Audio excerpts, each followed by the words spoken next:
meninos e meninas? Boa tarde. Vou fazer um videozinho bem rapidinho para que vocês compreendam aí um dos conteúdos que é um resuminho do que a gente viu no bimestre passado, só que com alguns termos que vocês precisarão compreender para a hora da avaliação, tá?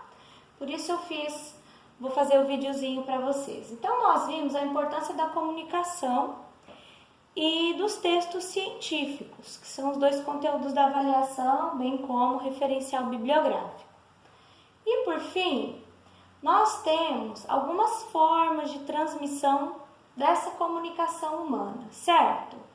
Então nós temos aqui primeiro, quais são os tipos de meio de comunicação que nós utilizamos hoje em dia?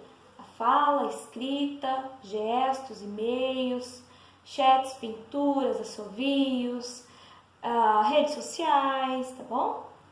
Toda comunicação ela visa a transmissão de informações. A essa informação a gente dá o nome de mensagem. Então esse é o termo utilizado, mensagem. Nós podemos utilizar tanto a linguagem verbal quanto a linguagem não verbal. A linguagem verbal é toda e qualquer utilização de palavras, tá bom? Tanto o texto escrito quanto o texto oral.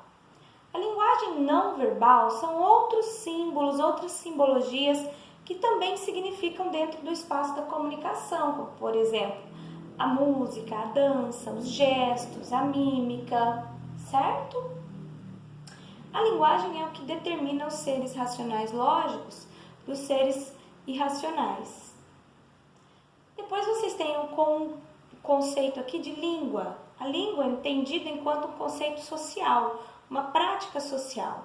Ou seja, se nós inventarmos palavras, inventarmos códigos distintos e ele não tiver uma referência social, não for utilizado por muitas pessoas e entrar num nível de entendimento, de compreensão, ele não pode ser considerado língua.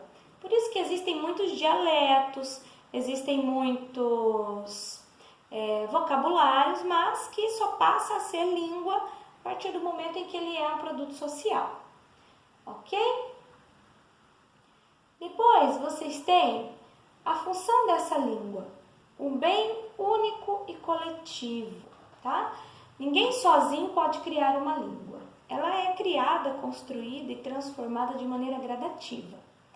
Existem na comunicação ruídos. Ruído é qualquer tipo de barulho, mal entendimento, má interpretação que dificulte a comunicação. Esses ruídos eles podem ser criados pelas barreiras tecnológicas. Por exemplo, o celular tem uma prestadora que está fora do ar, ou a prestadora não pega naquela região. É um meio de comunicação que não vai transmitir comunicação nenhuma. Então, isso é uma barreira tecnológica. Existem barreiras psicológicas que dependem do aspecto de comportamento dos seres. Por exemplo, pessoas com problemas audiovisuais, pessoas com alguns transtornos psicológicos, até a depressão é considerada uma barreira psicológica para o entendimento da linguagem. A partir do momento em que você não é capaz de compreender, de interpretar, existe aí uma barreira. E as barreiras de linguagem mesmo, as gírias, os regionalismos, que às vezes só significam naquele contexto. Por exemplo, uma criança de 7 anos que só ouviu na vida dela a palavra mandioca. Nunca ouviu aipim como referência. Quando alguém perguntar para ele se ele quer comer aipim, ele vai dizer que não, por mais que ele adore mandioca, certo? Essa também é uma barreira. Esse códigozinho, esse quadrinho, eu quero que vocês lembrem dele na hora da prova, tá? Emissor, aquele que emite a mensagem. Receptor, aquele que recebe a mensagem. Nós já vimos, né, lá no início das nossas explicações. O código é a língua, no nosso caso a língua portuguesa. Existem músicas, por exemplo, que utilizam 2 códigos, o português e o inglês. A mensagem, que é o conteúdo em si, a informação em si. O canal, que é o meio como isso vai chegar ao meu receptor. Pode ser a televisão, pode ser o celular, pode ser rádio, TV, novela, pode ser a fala, pode ser um documento escrito. E o referente, que é o assunto, é o resumo da mensagem. Vamos supor que vocês têm um texto falando sobre Covid-19. Essa é a mensagem. Qual é o referente dela? É a proteção contra a infecção do vírus. É a prevenção com relação ao contato bucal, certo? Então, esse é o referente da mensagem. Esses itens não podem ser esquecidos no momento da avaliação, tá? Nós já vimos ele lá no textinho da importância da comunicação, nós já vimos ele no início do semestre, tá bom? Só para relembrar vocês que esses termos precisam estar aí. Então, aqui tem a definição de cada um deles, para vocês relembrarem, certo? E aqui tem um exemplo, olha lá. Esse texto é uma música.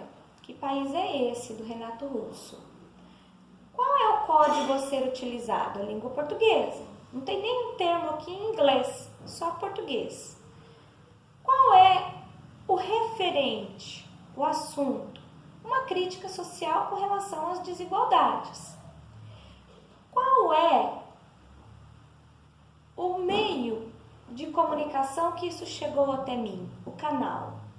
Pode ser pelo rádio, pode ser pela TV, pode ser a letra da música pelo papel impresso. Para vocês, está chegando pelo material multimídia, que é TV, computador, slide, projeção, tá?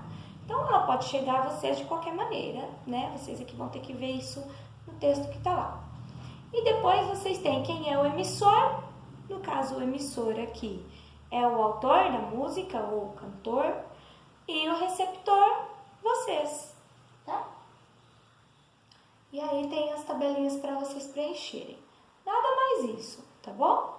Só isso mesmo. O que eu quero que vocês lembrem mesmo é dessa tabelinha aqui, tá?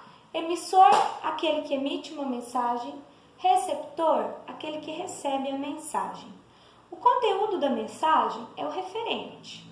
A linguagem a ser utilizada é o código. E a forma como ela chega ao receptor é o canal. Certo, crianças? Bem rapidinho, só para que vocês...